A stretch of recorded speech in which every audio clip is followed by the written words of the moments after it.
fois moins d'impact de gaz à effet de serre d'amener une maison bien ordinaire, 2x6, aspenite, laine rose, tout ça, là, en Chine, que de bâtir une maison de la même efficacité en béton, styrofoam, avec tous des produits locaux de la Chine.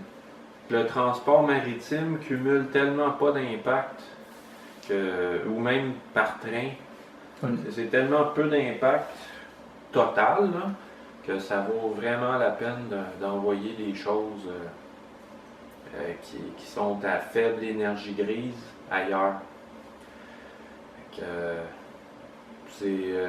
L'achat local, ça n'a rien à voir avec l'écologique. C'est vraiment pour le volet social du fameux développement durable et tout ça. C'est ça, c'est de se soutenir puis ramener l'économie à l'échelle le plus locale possible. C'est comme ça que le défi va être...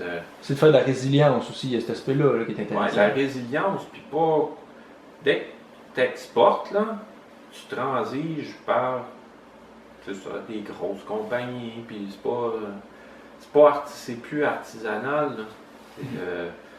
Fait que c'est... l'économie viable, là, va être le retour du micro local, ça c'est dans toutes les industries, c'est pas mal catégorique. Oui.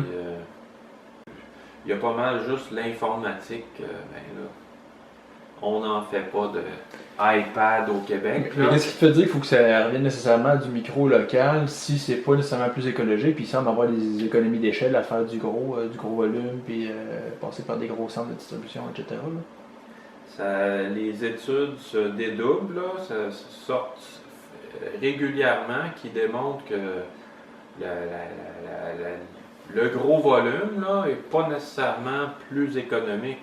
Il y a beaucoup de dépenses en marketing, en transport, en toutes sortes d'affaires qu'en bout de ligne, ça revient au même que de travailler de façon plus artisanale.